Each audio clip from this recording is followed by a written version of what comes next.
Hi welcome to IDTV.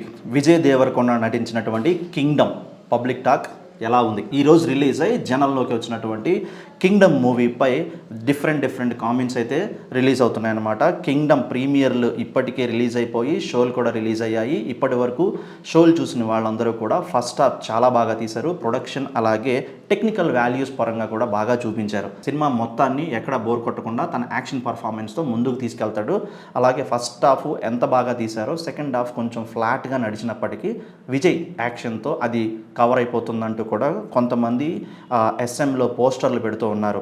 ముఖ్యంగా చెప్పాలి అంటే కనుక ఎలివేషన్స్ పరంగా అంతగా చూపించినప్పటికీ కానీ యాక్షన్ సీన్స్ పరంగాను అలాగే టెక్నికల్ వాల్యూస్ బాగా చూపించారు. ఏదేమైనప్పటికీ ప్రస్తుతానికి కింగ్డమ్ మూవీ రిలీజ్ అయ్యి పాజిటివ్ టాక్లోనే నడుస్తోంది. చూడాలి మరి ఇంకా 2-3 రోజుల తర్వాత ఇదే టాక్ కంటిన్యూ అవుతుందా, లేదంటే కనుక మూవీ డల్ అయ్యే పొజిషన్ ఉందా, లేకపోతే హిట్ అయ్యే ఛాన్స్ కూడా ఉందా చెప్పలేం. కానీ ఈరోజు రిలీజ్ అయిన దేవరకొండ మూవీ మాత్రం ప్రస్తుతానికి ఒక పాజిటివ్ టాక్ తెచ్చుకొని సక్సెస్ఫుల్గా రన్ అవుతుంది.